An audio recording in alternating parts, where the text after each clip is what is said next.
Welcome to easy learning 700। आज की इस वीडियो में आपको MGT 501 ह्यूमन रिसोर्स मैनेजमेंट के लेक्चर नंबर 1 से लेकर 10 तक करवाए जाएंगे। तो पहला लेक्चर है जो कि इस कोर्स का और इस वीडियो का इंट्रोडक्शन है, human resource management. Human resource management में होता क्या है? ह्यूमन मैनेजमेंट होती है।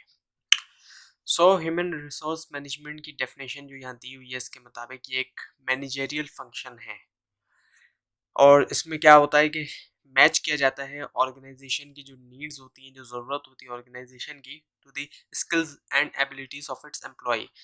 जो भी ऑर्गेनाइजेशन के एम्प्लॉयज़ होते हैं उनके स्किल्स या एबिलिटीज़ के साथ, तो यानी मैच करना, एक मैच बनाया जाता है ऑर्गेनाइजेशन की ज़रूरत और जो एम्प्लॉयज़ होते हैं उनके स्किल्स और एबिलिटीज़ के दरमियान। इस चीज़ की कोशिश की जाती है ह्यूमन रिसोर्स मैनेजमेंट में। तीन चीज़ें हैं ह्यूमन रिसोर्स मैनेजमेंट में, ह्यूमन है, रिसोर्स है और मैनेजमेंट है। HRM फंक्शंस, अब HRM के जो फंक्शंस होते हैं ये स्टार्ट होते हैं प्लानिंग के। अब प्लानिंग किसी भी चीज़ के लिए प्लानिंग ही पहला ही स्टेप होता है। कोई भी काम इंसान करता है तो प्लानिंग ही पहला स्टेप होता है, प्लान बनाया जाता है। तो यहाँ पे भी पहला स्टेप जो है वो प्लानिंग होता है। And why are we concern about HRM के बारे में क्यों हम जो है वो इतना कंसर्न है कि पूरा इसका एक अलग से कोर्स ही करवाया जा रहा है। Help you to get results, ये जो है मदद करता है रिजल्ट हासिल करने में थ्रू अदर्स, दूसरों के जरिए, दूसरों से मुराद जो एम्प्लॉयज़ हैं उनके जरिए। Help you avoid common personal mistake, जो भी कॉमन पर्सनल मिस्टेक्स हैं, पर्सनल कहते हैं एम्प्लॉयज़ को, स्टाफ को कहा जाता है, तो वो जो है उसको अवॉइड किया जाए, यानी right person for right job. HRM की वजह से ही एक सही पर्सन जो है वो सही जॉब पे होता है, जिसका जो जॉब करनी चाहिए वो वहीं पे होता है। अगर अच्छी HRM नहीं होगी तो जिसकी जो जॉब नहीं बनती है उसको वो जॉब मिल जाएगी और फिर उससे क्या होगा, ऑर्गेनाइजेशन तबाह हो जाएगी। उसके अलावा helps you to gain competitive advantage, competitive advantage भी मिलता है, यानी कॉम्पिटिटर्स के ऊपर एक एडवांटेज मिलता है। सक्सेसफुल जो HRM है, एक कामयाब HRM बेहतर है, अच्छी है किसके लिए? ऑर्गेनाइजेशन के लिए भी बेटर है, बहुत अच्छी है, एम्प्लॉयज़ के लिए भी है, सोसाइटी के लिए भी है। Managing human resource management challenges, लेकिन क्या क्या चैलेंजेस आते हैं?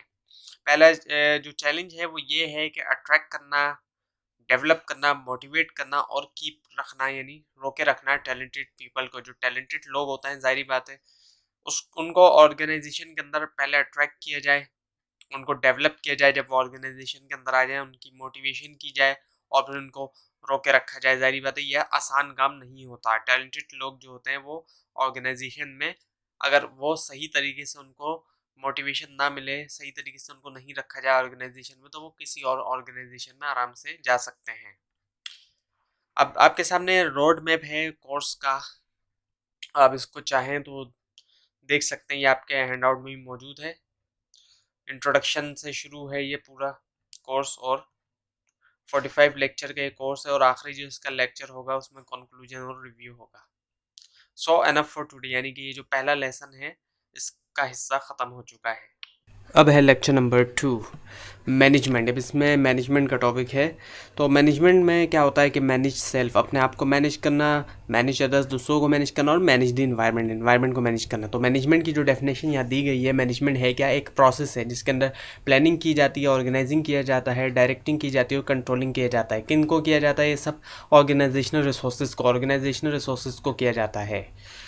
क्या करने के लिए? अचीव करने के लिए ऑर्गेनाइजेशनल गोल, यानी कि ऑर्गेनाइजेशनल रिसोर्सेज की प्लानिंग, ऑर्गेनाइजिंग, डायरेक्टिंग और कंट्रोलिंग की जाती है ताकि ऑर्गेनाइजेशनल गोल्स को अचीव किया जा सके। यानी मकसद तो ऑर्गेनाइजेशनल गोल्स को अचीव करना है, लेकिन उसके लिए ऑर्गेनाइजेशनल रिसोर्सेज का इस्तेमाल किया जाता है। फंक्शंस ऑफ मैनेजमेंट, अब planning, organizing, leading and controlling, ये फंक्शंस है मैनेजमेंट के। आपने पोल का फंक्शन शायद पढ़े हो प्रिंसिपल्स ऑफ मैनेजमेंट के कोर्स में, वहाँ पे एश्योरेंस को ऐड किया गया था। तो बेसिक फंक्शन तो planning, organizing, leading and controlling ही होते हैं मैनेजमेंट के। प्लानिंग, पहला फंक्शन जो है वो प्लानिंग होता है, क्योंकि सबसे पहली चीज़ प्लानिंग ही होती है, प्लान बनाया जाता है। तो इस फंक्शन के थ्रू क्या होता है कि मैनेजर जो है वो आइडेंटिफाई करते हैं और सिलेक्ट करते हैं अप्रोप्रिएट गोल्स को and course of action for an organization. अच्छी प्लानिंग के क्या क्या स्टेप है कि पहली चीज़ तो ये कि विच गोल्स शुड बी परस्यू, कौन से गोल्स परस्यूड होने चाहिए। ये नहीं कि हर तरह के गोल्स को जो है परस्यू किया जाएगा, नहीं। उसके अलावा और फिर जो गोल्स परस्यू करना है, जो सिलेक्ट कर लिया कि ये गोल्स हमने परस्यू करने हैं, तो किस तरीके से गोल को अटेंड किया जाएगा, and how should the resources B allocated, किस तरह से रिसोर्सेज को एलोकेट किया जाएगा, कौन सा रिसोर्सेज को कहाँ कहाँ एलोकेट किया जाएगा, और जो आउटकम निकलेगा प्लानिंग प्रोसेस का वो ऑर्गेनाइजेशन स्ट्रेटेजी निकलेगी, कोई ना कोई आउटकम भी तो निकलनी है ना, स्ट्रेटेजी से हमारा हिकमत अमली। सो प्लानिंग के अंदर क्या है, प्रोसेस है फॉर्मुलेटिंग करना गोल्स को फॉर्मुलेट किया जाएगा और उन तरीकों को जिनके ज़रिए उन गोल्स को फिर अचीव किया जाएगा। सो मैनेजमेंट फंक्शन है और प्लानिंग जो है जिसमें फोकस करता है जो सेटिंग करने में ऑर्गेनाइजेशनल गोल्स को और ऑब्जेक्टिव्स को। नाउ दी ऑर्गेनाइजिंग क्या है, क्रिएट करना स्ट्रक्चर जो है वो वर्किंग रिलेशनशिप का बिटवीन एम्प्लॉयज़ के दरमियान का, that allows them to work together and achieve goal, यानी ताकि एम्प्लॉयज़ जो है आपस में मिल के काम कर सकें, गोल्स को अचीव कर सकें। अब ऑर्गेनाइज कर दिया जाता है, एक्चुअली ऑर्गेनाइजिंग का मतलब ये कि एक ऑर्गेनाइज कर दिया जाए, इस तरीके से ऑर्गेनाइज किया जाएगा कि एम्प्लॉय जो है वो आपस में मिल के काम करेंगे, गोल्स अचीव करेंगे। जैसे डिपार्टमेंट्स हैं, डिपार्टमेंट बना लिए जाते हैं, टास्क के मुताबिक डिफरेंट डिपार्टमेंट्स बनते हैं, जैसे मार्केटिंग डिपार्टमेंट है, HR department, accounting department, IT department है। उसके अलावा लाइन ऑफ अथॉरिटी और रिस्पॉन्सिबिलिटी होती है, अथॉरिटी भी होती है और रिस्पॉन्सिबिलिटी भी दी जाती है। And the outcome of organizing is an organizational structure, जो ऑर्गेनाइजिंग का आउटकम निकलेगा वो क्या होगा, वो है ऑर्गेनाइजेशनल स्ट्रक्चर। सो ऑर्गेनाइजिंग है एक मैनेजमेंट फंक्शन है जो डील करता है किस बात से, इस बात से कि what jobs are to be done, यानी कौन सी जॉब्स होनी चाहिए या कौन सी जॉब होंगी बाय होम और कौन करेगा उन जॉब्स को। Where decisions are to be made, कहाँ डिसीजन बनाए जाएंगे या बनेंगे। एंड ग्रुपिंग ऑफ एम्प्लॉयज़, यानी ग्रुपिंग बनाई जाएगी, ग्रुप्स बना दिए जाएंगे एम्प्लॉयज़ के।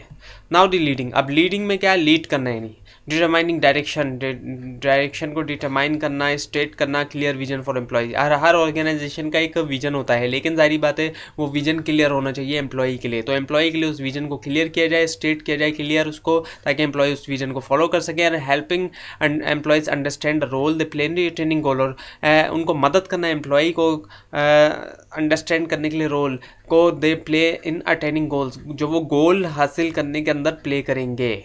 सो इसमें पावर होती है, इन्फ्लुएंस होती है, विजन होता है, परसुएशन होता है, कम्युनिकेशन स्किल्स होते हैं, और जो आउटकम निकलेगा लीडिंग का वो क्या होगा, is a high level of motivation and commitment, एक हाई लेवल की मोटिवेशन और कमिटमेंट, ये आउटकम है लीडिंग का। सो ये वो प्रोसेस है जिसके ज़रिए इन्फ्लुएंस किया जाता है to motivate others to work toward accomplishing goals, यानी कि इन्फ्लुएंस किया जाता है वर्कर्स को और मोटिवेट किया जाता है ताकि वो वर्क करें, काम करें गोल्स को अकम्प्लिश करने के लिए, गोल्स को पूरा करने के लिए। और ये ऐसा मैनेजमेंट फंक्शन है जो concern with directing the work of other, दूसरों के वर्क को डायरेक्ट करने से कंसर्न है ये। नाउ दी कंट्रोलिंग, अब कंट्रोलिंग का क्या मतलब, इवेल्यूटिंग करना कि किस तरीके से how well the organization is achieving its goal, कितनी अच्छी तरीके से एक ऑर्गेनाइजेशन अपने गोल्स को अचीव कर रही है, इवेल्यूएट करना, एग्जामिनेशन करना एक्चुअली। और फिर करेक्टिव एक्शन लेना परफॉर्मेंस को इम्प्रूव करने के लिए, यानी कहीं पे भी कोई भी अगर ऑर्गेनाइजेशन में डेविएशन पाई जा रही है गोल्स से हट के, तो वहाँ पे करेक्टिव एक्शन लिया जाए। इसमें मॉनिटर किया जाता है इंडिविजुअल्स को, यानी निगरानी रखी जाती है इंडिविजुअल्स की, डिपार्टमेंट्स की, and the organization to determine करने के लिए desired performance has been reach किया, यानी कि जो डिजायर्ड परफॉर्मेंस है वो हुई है कि नहीं हुई, जो डिजायर्ड है वो है या नहीं। और द आउटकम जो होता है कंट्रोलिंग का वो क्या है, accurate is an accurate measurement of performance, वो एक्यूरेट मेजरमेंट है परफॉर्मेंस का, and regulation of efficiency and effectiveness, और रेगुलेशन जो है वो एफिशिएंसी और इफेक्टिवनेस का। अभी एफिशिएंसी और इफेक्टिवनेस क्या है, हो सकता है आपने टर्म्स पढ़ ली हो लेकिन नहीं पढ़ी, तो ये आगे आ रही है, आपको समझ में आएगी। सो कंट्रोलिंग एक ऐसा मैनेजमेंट फंक्शन है जो कंसर्न है किससे, मॉनिटरिंग एक्टिविटीज़ से, यानी एक्चुअली इसमें निगरानी रखी जाती है। कंट्रोलिंग का मतलब ये कि निगरानी रखना, और अगर कहीं पे कोई डेविएशन आ रही है तो उसमें करेक्टिव एक्शन लिया जाए। सो मैनेजमेंट प्रोसेस, अब मैनेजमेंट प्रोसेस में जो रिसोर्सेज हैं वो है ह्यूमन रिसोर्सेज है, फिजिकल रिसोर्सेज है, फाइनेंशियल रिसोर्सेज है, और ह्यूमन इन्फॉर्मेशन रिसोर्सेज हैं। Now the efficiency and effectiveness, अब एफिशिएंसी और इफेक्टिवनेस आ चुका है। तो एफिशिएंसी का मतलब क्या है कि कितना अच्छी तरीके से रिसोर्सेज को यूज़ किया जा रहा है गोल को अचीव करने के लिए। जितना अच्छे तरीके से यूज़ किया जाएगा रिसोर्सेज को, तो उसका मतलब है उतनी ज़्यादा एफिशिएंसी है। जितने कम रिसोर्सेज इस्तेमाल होंगे गोल अचीव करने में, उतनी ज़्यादा एफिशिएंसी होगी। और यहाँ पे जो लिखा हुआ है एफिशिएंसी के बारे में, लिखा हुआ है डूइंग थिंग्स राइट, यानी कि चीज़ों को सही करना।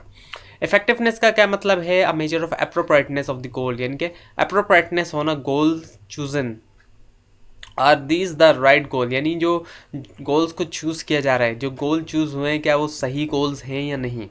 एक चीज़ तो ये and the degree to which they are achieve, एक तरफ तो गोल्स को सही चूज़ करना और फिर किस हद तक वो जो है अचीव्ड हो रहे हैं, ये है effectiveness. So doing the right things right, यानी सही चीज़ों को सही तरह करना, ये है इफेक्टिवनेस। सो ये एक कोटेशन दी हुई है टी लेसोर्डा की कि मैनेजिंग जो है यानी मैनेजमेंट वो इस तरह से है, किस तरह से, इज़ लाइक होल्डिंग अ डफ इन योर हैंड। एक डफ जो है यानी कि कबूतर को जो है अपने हाथ में होल्ड करना, उसको पकड़ना है एक तरह से।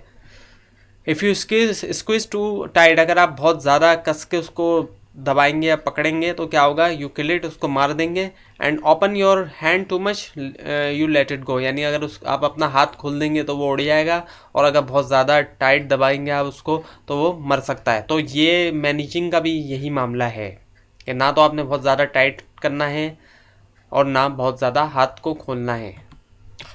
So manager, let's discuss who perform the functions of management. अब मैनेजमेंट के फंक्शन भी कोई ना कोई तो परफॉर्म करेगा, मैनेजर ही परफॉर्म करेगा, जाहिर बात है। तो मैनेजर जो है वो कौन है, एक इंडिविजुअल है ऑर्गेनाइजेशन में जो डायरेक्ट करता है एक्टिविटीज़ ऑफ अदर्स। सो यहाँ पे जो दिया गया मैनेजर के बारे में, मैनेजर वो होता है जो पार्टिसिपेट करता है मैनेजमेंट प्रोसेस में, किस बाय प्लानिंग से, ऑर्गेनाइजिंग, लीडिंग, कंट्रोलिंग दी ऑर्गेनाइजेशन रिसोर्सेज। प्लानिंग करता है वो, ऑर्गेनाइजिंग करता है, लीडिंग करता है और कंट्रोलिंग करता है ऑर्गेनाइजेशन रिसोर्सेज को। सो मैनेजर जो है वो लोग, the people responsible for supervising के लिए रिस्पॉन्सिबल होते हैं the use of organization resources, या ऑर्गेनाइजेशन के रिसोर्सेज के लिए, टू मीट इट्स गोल। जारी बात है रिसोर्सेज का इस्तेमाल होते हुए ही गोल्स पूरे होने हैं। और ये वो होते हैं someone who participates in the management process, जो पार्टिसिपेट करते हैं मैनेजमेंट प्रोसेस में बाय प्लानिंग करते हुए, organizing, leading, controlling the organization resources. So keeping three balls rolling. अब आपने अक्सर जो है वो फिल्म्स में, कार्टून में, या प्रोग्राम्स में, डिफरेंट प्रोग्राम्स में, शोज़ वगैरह में देखा होगा कि एक जगलर होता है जो बॉल्स को जो है वो 3-4 बॉलें उसके हाथों में होती हैं और वो उनको उछाल रहा होता है एक साथ। इनमें से एक बॉल भी अगर गिर जाए तो क्या होता है कि वो जगलर जो है वो फ्लॉप हो जाता है या उसको इतना अच्छा नहीं माना जाता। तो मैनेजर का भी काम ये है कि मैनेजर के पास एक तरह से 3 बॉल्स हैं जो उसने एक साथ जो है वो उछालनी है। एक क्वालिटी है, एक कॉस्ट है और कस्टमर सेटिस्फेक्शन है। क्वालिटी का ख्याल रखना है उसने, मैनेजर ने, क्वालिटी ख़राब नहीं होनी चाहिए प्रोडक्ट्स की। कॉस्ट जो है वो कंट्रोल में रहनी चाहिए, और जो कस्टमर की सेटिस्फेक्शन है वो भी, कस्टमर सेटिस्फाई नहीं होगा तो जाहिर बात है वो कहीं और चला जाएगा। Now the managerial skills, manager के लिए स्किल्स होते हैं, कॉन्सेप्चुअल स्किल्स होते हैं, ह्यूमन स्किल्स होता है, टेक्निकल स्किल। कॉन्सेप्चुअल स्किल तो होता है कॉन्सेप्चुअलाइज के बारे में, कॉन्सेप्चुअलाइज करना, यानी यहाँ जो दिया गया, अब ये दिया गया है कि एबिलिटी टू एनालाइज करना और डायग्नोस करना एक सिचुएशन को, और डिस्टिंग्विश करना कॉज और इफेक्ट को। कॉज होता है किसी ना किसी इफेक्ट का, तो उसके दरमियान एक फ़र्क करना। नाउ दी ह्यूमन स्किल, अब ह्यूमन स्किल नाम से ही पता चल रहा है, यानी कि लोगों के बारे में, उनके साथ एक्चुअली उनको लीड वगैरह करना, उनको कंट्रोल करना। तो यहाँ जो दिया गया है कि एबिलिटी टू अंडरस्टैंड, वो ऐसी एबिलिटी जिसके ज़रिए अंडरस्टैंड किया जाए, अल्टर किया जाए, लीड किया जाए, कंट्रोल किया जाए बिहेवियर जो है वो अदर इंडिविजुअल्स एंड ग्रुप का, दूसरे इंडिविजुअल्स का और ग्रुप्स का। अब जारी बात है एक मैनेजर जो है वो कंट्रोल करता है दूसरे इंडिविजुअल्स के बिहेवियर को भी और ग्रुप्स के भी बिहेवियर को भी। उसके बाद आ जाए टेक्निकल स्किल। अब टेक्निकल स्किल्स का मतलब एक्चुअली जो है वो यही है कि हाथ से काम करने वाले स्किल, ऐसे स्किल जो हाथ से काम करना। अब इसमें यहाँ जो दिया गया है वो ये दिया गया है कि एक स्पेसिफिक नॉलेज होना और टेक्निक होना required to perform an organizational goal. एक ऑर्गेनाइजेशनल गोल को परफॉर्म करने के लिए जो टेक्निक और स्पेसिफिक नॉलेज रिक्वायर्ड होती है उसको कहते हैं technical skill. So levels of management. अब लेवल्स ऑफ मैनेजमेंट में डिफरेंट लेवल्स होती हैं मैनेजमेंट की। सबसे पहले होती है फर्स्ट लाइन मैनेजर, सबसे नीचे जो मैनेजर होता है, उसके बाद मिडिल मैनेजर्स होते हैं, फिर टॉप मैनेजर्स होते हैं। सो स्किल्स की बात की जाए तो जो टॉप मैनेजर होता है उसको सबसे ज़्यादा जो जिस स्किल की ज़रूरत पड़ती है वो कॉन्सेप्चुअल स्किल की ज़रूरत पड़ती है। मिडिल मैनेजर को सबसे ज़्यादा इंटरपर्सनल स्किल की ज़रूरत पड़ती है, और फर्स्ट लाइन मैनेजर को टेक्निकल स्किल की ज़रूरत पड़ती है, यानी हाथों से काम करने वाली स्किल की ज़रूरत फर्स्ट लाइन मैनेजर को पड़ती है। सो मैनेजरियल रोल्स हैं अब इंटरपर्सनल रोल, इंफॉर्मेशनल रोल और decisional roles. So interpersonal role कौन कौन से हैं, इसका मतलब ये है कि figurehead attends activities to represent the organisation, यानी कि रिप्रेजेंट करना ऑर्गेनाइजेशन को। सो लीडर जो होता है वो एनकरेज करता है एम्प्लॉयज़ को कि वो इम्प्रूव करें प्रोडक्टिविटी और show them how to do it, और किस तरीके से करें। लिजान जो है कोऑर्डिनेट करता है एक्टिविटीज़ जो है टू और मोर पीपल और ग्रुप ऑफ पीपल और ऑर्गेनाइजेशन। ना द इन्फॉर्मेशनल रोल, अब इन्फॉर्मेशनल रोल में क्या होता है, मॉनिटर का रोल होता है, एक्टिवली सीक्स इन्फॉर्मेशन, जो एक्टिवली तौर पे सीख करता है information that may be of value to the organization, जो वैल्यू होती है ऑर्गेनाइजेशन के लिए। उसके अलावा डिसेमिनेटर का रोल होता है, ट्रांसमिट करता है information to other in the organization, दूसरों को यानी। और उसके अलावा स्पोक पर्सन का रोल इसमें क्या होता है कि ट्रांसमिट करता है information about organization to people outside the organization, जो लोग ऑर्गेनाइजेशन से बाहर हैं, कि स्पोक पर्सन जो होते हैं वो बाहर के लोगों तक जो है वो इन्फॉर्मेशन ट्रांसमिट कर रहे होते हैं। उसके बाद आया था डिसीजनल रोल, इसमें एंटरप्रेन्योर का रोल है, जो डेवलप करता है नए आइडियाज़ को, इनिशिएट करता है चेंजेस इन दी ऑर्गेनाइजेशन।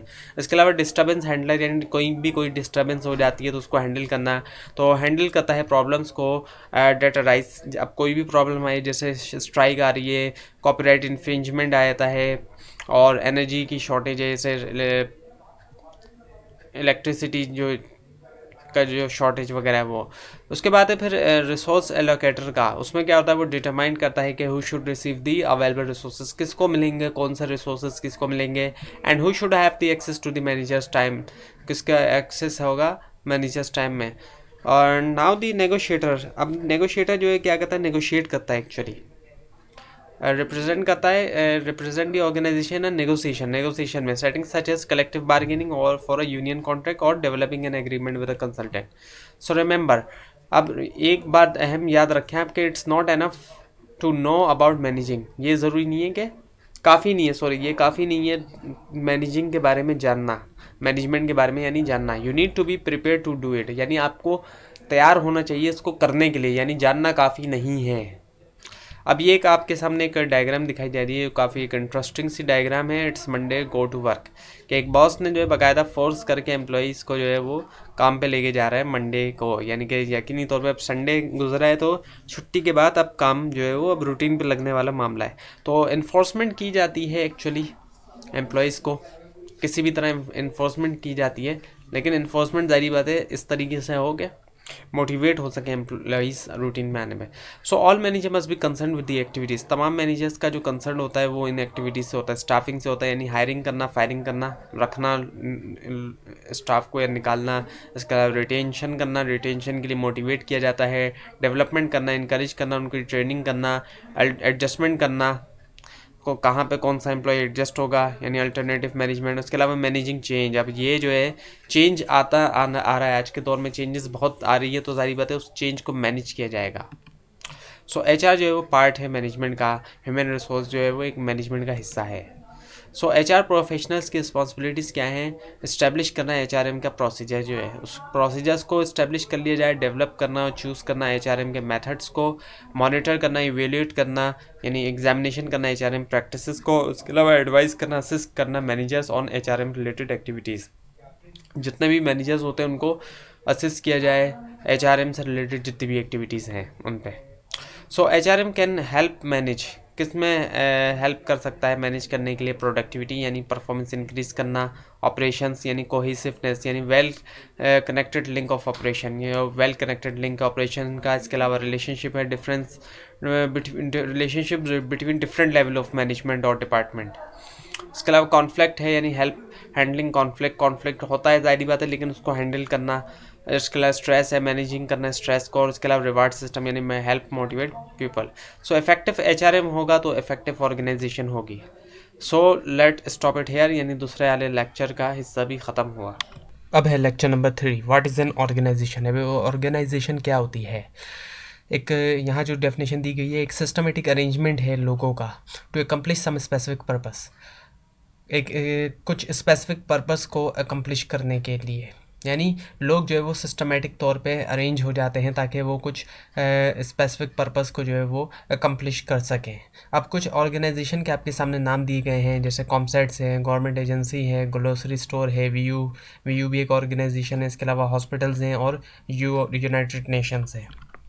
सो यहाँ पे और डेफिनेशन दी गई है ऑर्गेनाइजेशन की कि एक सिस्टमेटिक अरेंजमेंट है लोगों का ताकि वो अरेंज कर सकें, अकम्प्लिश कर सकें कुछ स्पेसिफिक पर्पस को। अब ये चीज़ अप्लाई होती है तमाम ऑर्गेनाइजेशन पे, चाहे वो प्रॉफिट ऑर्गेनाइजेशन हो चाहे वो नॉन प्रॉफिट ऑर्गेनाइजेशन हो। ऑर्गेनाइजेशन जो है वो प्रॉफिट भी हो सकती है और नॉन प्रॉफिट भी हो सकती है। नॉन प्रॉफिट जो है ऐसी ऑर्गेनाइजेशन होती है जिसमें प्रॉफिट जो है वो ऑनर्स के दरमियान डिस्ट्रीब्यूट नहीं किया जाता। एक ऑर्गेनाइजेशन में दो या दो से ज़्यादा लोग होते हैं और उनका जो है वो म्यूचुअल इंटरेस्ट होता है। उनका जो इंटरेस्ट होता है वो तकरीबन वो एक जैसा इंटरेस्ट होता है उनका। What is an organization? ये कॉन्शियसली कोऑर्डिनेटेड सोशल यूनिट, एक सोशल यूनिट होता है कंपोज ऑफ टू और मोर यूनिट, जिसके दो या दो से ज़्यादा लोग होते हैं इसमें, that functions on relatively continuous basis. और जो फंक्शन करती है ऑर्गेनाइजेशन रिलेटिवली कंटिन्यूस बेसिस पे करती है ताकि वो अचीव कर सके कॉमन गोल को या सेट ऑफ गोल्स को। ऑर्गेनाइजेशन क्या है? सोशल एंटिटी है, एक सोशल रियलिटी है। गोल ओरिएंटेड हर ऑर्गेनाइजेशन का गोल होता है, डेलिबरेटली स्ट्रक्चर है, स्ट्रक्चर बनाया जाता है and link to the external environment, और एक्सटर्नल एनवायरनमेंट से लिंक है। Prerequisite to be an effective organization, क्या क्या प्री रिक्विजिट है, यानी क्या क्या होना चाहिए ऑर्गेनाइजेशन के लिए, एक इफेक्टिव ऑर्गेनाइजेशन के लिए। कोऑपरेशन होना चाहिए ऑर्गेनाइजेशन के अंदर एक इफेक्टिव ऑर्गेनाइजेशन में, और कम्युनिकेशन भी बहुत ज़रूरी होती है। तो वर्चुअली ऑल ऑर्गेनाइजेशन, तमाम ऑर्गेनाइजेशन क्या करती हैं, कंबाइन करती हैं इनपुट को ताकि वो आउटपुट को प्रोड्यूस कर सकें। यानी कि इनपुट में क्या क्या चीज़ें आती हैं? रॉ मटेरियल आ जाता है, कैपिटल आ जाता है, लेबर एंड नॉलेज आ जाता है, और आउटपुट में क्या आता है? गुड्स एंड सर्विसेज आते हैं। Type of organization, formal organization होती है और इनफॉर्मल ऑर्गेनाइजेशन होती है। अब जो फॉर्मल ऑर्गेनाइजेशन होती है इसमें फॉर्मल रूल्स वगैरह होती हैं, और जाहिर बात है ये इसकी जो इसके जो है वो the part of the organization that has legitimacy, legitimacy है, और एंड ऑफिशियल रिकग्निशन, ऑफिशियली तौर पे रिकग्नाइज की जाती है ये। और जो इनफॉर्मल ऑर्गेनाइजेशन होती है अनऑफिशियल पार्ट होता है ऑर्गेनाइजेशन का। Now why to have organization? अब ऑर्गेनाइजेशन लोग क्यों बनाते हैं? अकेले अकेले अलग अलग भी लोग काम कर सकते हैं, लेकिन ऑर्गेनाइजेशन इसीलिए बनाई जाती है कि लोग ज़्यादा एफिशिएंट होते हैं। अगर वो अलग काम करेंगे तो इतने एफिशिएंट नहीं होंगे। जब ऑर्गेनाइजेशन के अंदर काम करते हैं तो ज़्यादा एफिशिएंट होते हैं, मिल के काम करते हैं तो वो ज़्यादा अच्छा काम कर लेते हैं। कंपोनेंट ऑफ ऑर्गेनाइजेशन, क्या क्या हिस्से हैं ऑर्गेनाइजेशन के? टास्क है, ऑर्गेनाइजेशन में टास्क होता है, लोग होते हैं, स्ट्रक्चर बना हुआ होता है, उसके अलावा टेक्नोलॉजी होती है। टास्क क्या है? टास्क का मतलब है ऑर्गेनाइजेशन का मिशन, पर्पस या गोल फॉर एग्जिस्टिंग। अब हर ऑर्गेनाइजेशन का कोई ना कोई एक मिशन होता है, पर्पस भी होता है और गोल भी हो सकता है। उसी की वजह से वो ऑर्गेनाइजेशन एग्जिस्ट करती है। अदरवाइज तो जाहिर बात है कोई ना कोई अगर मिशन भी नहीं है, पर्पस भी नहीं है, गोल भी नहीं है, तो फिर ऐसी ऑर्गेनाइजेशन का क्या कोई फ़ायदा ही नहीं है। तो ये जो है इसी चीज़ को हम टास्क कहते हैं कि मिशन है ऑर्गेनाइजेशन का कोई, या पर्पस है या गोल है। नाउ द पीपल, अब पीपल में कौन है? ह्यूमन रिसोर्स जो है ऑर्गेनाइजेशन के, ह्यूमन को ही हम पीपल कहते हैं, जो इंसान हैं, जो वर्कर्स हैं, जो लोग काम करने वाले। नाउ द स्ट्रक्चर, अब स्ट्रक्चर का मतलब the manner in which an organization work, वो मैनर यानी वो तरीका, वो अंदाज जिस तरह एक ऑर्गेनाइजेशन वर्क करती है।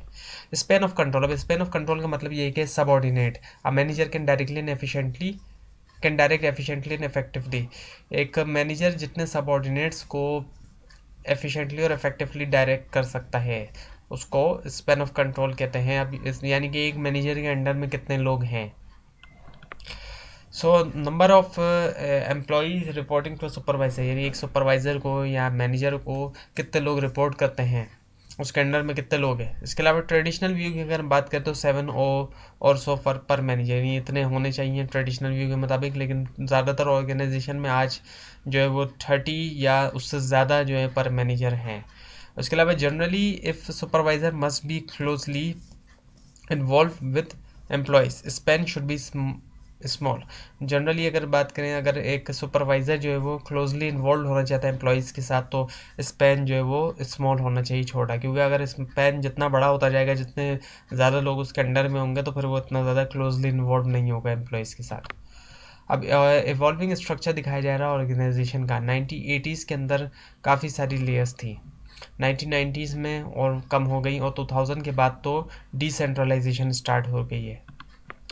नाउ दी टेक्नोलॉजी, अब टेक्नोलॉजी क्या है? टेक्नोलॉजी का मतलब ये कि इंटेलेक्चुअल यानी mentally and mechanical processes use by an organization to transform inputs into products और सर्विसेज। अब इसमें तमाम इंटेलेक्चुअल और मैकेनिकल प्रोसेस शामिल होते हैं जो एक ऑर्गेनाइजेशन यूज़ करती है इनपुट्स को ट्रांसफॉर्म करने के लिए प्रोडक्ट और सर्विसेज में, यानी कि इनपुट से प्रोडक्ट सर्विस बनाने के लिए जो वो इंटेलेक्चुअल और मैकेनिकल प्रोसेस को यूज़ करती है ऑर्गेनाइजेशन, उसी को हम टेक्नोलॉजी कहते हैं। अब ऑर्गेनाइजेशन का बेसिक सिस्टम व्यू आपके सामने मौजूद है। इसमें इनपुट्स होते हैं, जिसमें इनपुट के अंदर ह्यूमन, फिजिकल, फाइनेंशियल और इंफॉर्मेशन रिसोर्सेज हैं। ये तमाम रिसोर्सेज मौजूद हैं इनपुट के अंदर। और फिर एक कन्वर्जन प्रोसेस है ऑर्गेनाइजेशन का। उस कन्वर्जन प्रोसेस से के अंदर इनपुट को डाला जाता है और इनपुट से फिर आउटपुट निकलता है। आउटपुट में क्या होता है, प्रोडक्ट्स या सर्विसेज निकलती हैं। अब ऑर्गेनाइजेशन प्रोडक्ट या सर्विस बनाती है, सर्विस तो खैर देती है और प्रोडक्ट्स बनाती है, तो जाहिर बात है उसका एक कन्वर्जन प्रोसेस है और कन्वर्जन प्रोसेस के अंदर इनपुट्स जाते हैं, उसी से आउटपुट निकलता है। उसके अलावा फीडबैक भी होता है, फीडबैक लिया जाता है और एक एनवायरनमेंट भी होता है। तो टास्क, स्ट्रक्चर, टेक्नोलॉजी और एंड पीपल, ये होते हैं ऑर्गेनाइजेशन के अंदर। सो चैलेंजेस क्या हैं आज की ऑर्गेनाइजेशन के? वो है टेक्नोलॉजी है, ग्लोबलाइजेशन का दौर है, डाइवर्स वर्क फोर्स है, वर्क फोर्स डाइवर्स हो गई है, मेल फीमेल दोनों काम करते हैं और साथ में डिफरेंट एथनिक बैकग्राउंड के लोग काम करते हैं, मुख्तलिफ नस्लों से, कौमों से, इलाकों से ताल्लुक़ रखने वाले लोग काम करते हैं। अब ये नहीं है कि सिर्फ अब वो दौर गया कि जब एक ही कौम के लोगों को रख लिया जाए वर्क पे।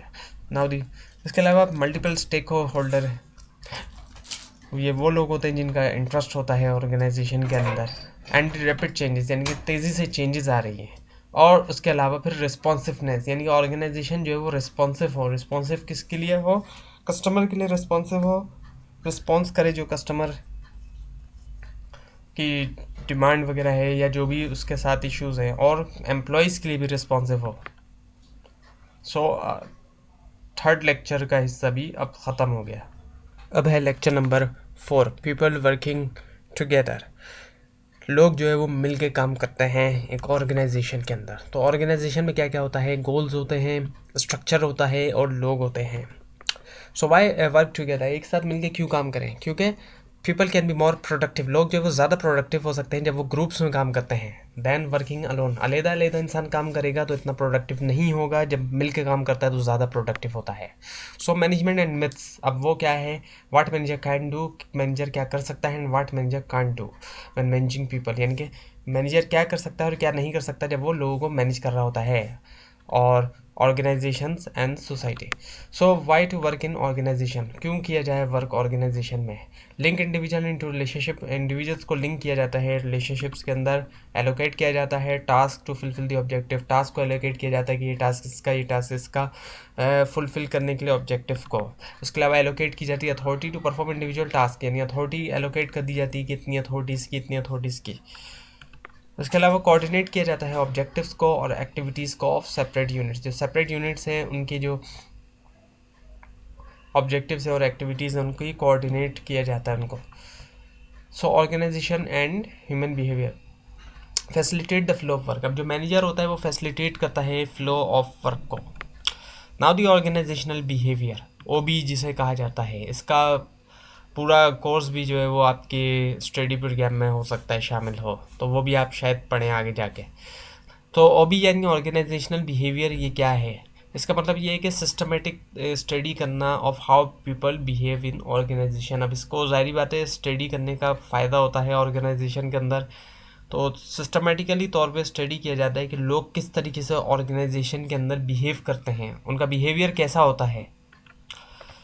सो OB की जो फील्ड है यानी ऑर्गेनाइजेशनल बिहेवियर की, ये डेवलप्ड हुई है ताकि हमें मदद कर सके समझने में behaviour of individuals and group. जो इंडिविजुअल्स हैं, जो लोग अलग-अलग हैं और ग्रुप्स में हैं, उनका बिहेवियर समझने में हमें मदद कर सके, इसीलिए इसको बनाया गया है ऑर्गेनाइजेशनल की बिहेवियर की फील्ड को। सो ऑर्गेनाइजेशनल बिहेवियर में इंटरपर्सनल है, साइकोलॉजिकल है और बिहेवियरल, ये 3 चीज़ें हैं। So why do we study OB, क्यों हम इस ऑर्गेनाइजेशनल बिहेवियर को स्टडी करें? To learn about yourself and how to deal with other, अपने बारे में, और how to deal with others, किस तरीके से दूसरों के साथ एक्चुअली डील कर सके। एक बहुत बड़ी चीज़ है दूसरों के साथ डील करना ऑर्गेनाइजेशन के अंदर। So you are part of an organization now and will continue to be a part of your organization. अब जाहिर बात है आप जो है वो ऑर्गेनाइजेशन का एक हिस्सा है और आप बहुत सी ऑर्गेनाइजेशन का हिस्सा होंगे। सो अंडरस्टैंड ऑर्गेनाइजेशनल इवेंट्स, उससे क्या होता है? इन्फ्लुएंस करना ऑर्गेनाइजेशनल इवेंट्स को और प्रेडिक्ट करना ऑर्गेनाइजेशनल इवेंट्स को। नाउ दी ह्यूमन बिहेवियर। अब ह्यूमन बिहेवियर को किस तरह से इन्फ्लुएंस किया जाता है, उसके लिए ऑर्गेनाइजेशनल स्ट्रक्चर से भी, कम्युनिकेशन से भी, परफॉर्मेंस अप्रेजल, अप्रेजल से मतलब परफॉर्मेंस की इवैल्यूएशन, इसके अलावा वर्क डिज़ाइन, जॉब्स और organizational design. So understanding the basic of human behaviour. अब ह्यूमन बिहेवियर में जो डिफरेंसेस आते हैं वो किस तरह से आते हैं, एक तो हेरिडिटी होता है जो उसको पेरेंट्स की तरफ से मिलता है, जो जेनेटिक्स में उसके होता है, जिस तरह से पेरेंट्स का बिहेवियर होता है काफ़ी हद तक वैसा ही एक तरफ इफ़ेक्ट होता है। दूसरी तरफ एनवायरनमेंट होता है, जैसा एनवायरनमेंट मिलता है, अच्छा एनवायरनमेंट हुआ तो अच्छा बिहेवियर होगा, बुरा एनवायरनमेंट हुआ तो बुरा। तो उसी से बनता है क्या, इंडिविजुअल डिफरेंसेस फ्रेमवर्क। अब इसमें जो है वो स्किल्स हैं, एबिलिटीज़ हैं, वैल्यूज़ हैं और वर्क रिलेटेड एटीट्यूड है और फिर वर्क रिलेटेड बिहेवियर आता है। So variables influencing human behaviour. Human behaviour को जो वेरिएबल इन्फ्लुएंस कर रहा है उसकी बात करें तो एक तरफ पर्सन है, उसकी स्किल्स हैं, एबिलिटीज़ हैं, उसकी पर्सनैलिटी है, उसका परसेप्शन है, उसके एटीट्यूड है, उसकी वैल्यूज़ है और उसकी एथिक्स है, अखलाकियात है। दूसरी तरफ इन्वायरमेंट है, इन्वायरमेंट में ऑर्गेनाइजेशन आ गई, वर्क ग्रुप आ गया, जॉब आ गई और उसकी पर्सनल लाइफ आ गया। तो इन्हीं से ही जो है वो एक बिहेवियर सामने आता है। तो बिहेवियर जो है वो फंक्शन है किसका, पर्सन का और इन्वायरमेंट का। इन दोनों चीज़ों से ही बिहेवियर आता है, पर्सन से भी और इन्वायरमेंट से भी। पर्सन के अंदर स्किल्स एंड एबिलिटी हो गई, जो भी उसके स्किल्स हैं, हुनर है, उसके पास काबिलियत है। उसकी पर्सनैलिटी हो गई, परसेप्शन हो गया, जो भी उसका परसेप्शन बना हुआ है, एक ख्याल बना हुआ है, उसका एटीट्यूड है, उसका वैल्यूज़ हैं जो उसने रिलीजन से या बाकी चीज़ों से उसने जो वैल्यूज़ हासिल की हैं, वो एथिक्स से, अखलाकियात आ गई। उसके अलावा एनवायरनमेंट है, अब एनवायरनमेंट में ऑर्गेनाइजेशन शामिल हो गई, वर्क ग्रुप हो गया, जॉब हो गई उसकी और उसकी पर्सनल लाइफ हो गई। तो इसी से ही बिहेवियर आता है। सो बेसिक ऑबी मॉडल में इंडिविजुअल लेवल है हमारे पास, सबसे नीचे इंडिविजुअल लेवल होता है, फिर इंडिविजुअल से ग्रुप्स बनते हैं और ग्रुप्स से फिर ऑर्गेनाइजेशन बनती है। So individual level, group level and organizational level. अब है लेक्चर नंबर 5। तो इसमें क्या क्या टॉपिक हैं, इसमें इंडिविजुअल्स का टॉपिक है, ग्रुप है और टीम है। तो इंडिविजुअल के बारे में एक कोटेशन दी गई है यहाँ पे रॉबिन्स की। A lot of athletes say they want to be part of a cohesive team. ज़्यादातर पे जो एथलीट्स होते हैं वो ये कहते हैं कि हम एक कोहेसिव टीम का, एक टीम का हिस्सा बनना चाहते हैं। But they also want their name printed on the back of their Jersey in 6 inch high block letters. लेकिन वो ये भी चाहते हैं कि उनका नाम जो है वो प्रिंट हुआ उनकी जर्सी के पीछे 6 इंच के हाई ब्लॉक लेटर्स में। फॉर एग्जांपल जैसे एक क्रिकेटर है, वो जो है टीम में खेलना चाहता है, लेकिन वो ये चाहता है कि उसका नाम जो है वो उसकी जर्सी के पीछे जो है वो प्रिंट हुआ हो बड़ा बड़ा। तो बिहेवियर को कौन कौन सी चीज़ें इफ़ेक्ट कर रही होती हैं, वो है personality, self concept, internal processes, values, attitudes, emotions और एबिलिटीज़। तो कई सारी चीज़ें बिहेवियर को इफ़ेक्ट कर रही होती हैं। So why focus on individuals. Individuals पे क्यों फोकस किया जाता है, क्योंकि इंडिविजुअल डिफरेंसेस जो है वो डिक्टेट तो नहीं करते लोगों के बिहेवियर को, instead the limit up persons behaviour range. ये लिमिट करते हैं एक पर्सन की बिहेवियरल रेंज को, making some behaviour other than others. कुछ बिहेवियर्स को दूसरे बिहेवियर्स के मुकाबले में आसान कर देते हैं। So now the feelings, beliefs and behaviour. अब कि कोई किसी भी चीज़ का बिलीव होगा तो उससे कोई फीलिंग आएगी और फिर कोई बिहेवियर होगा।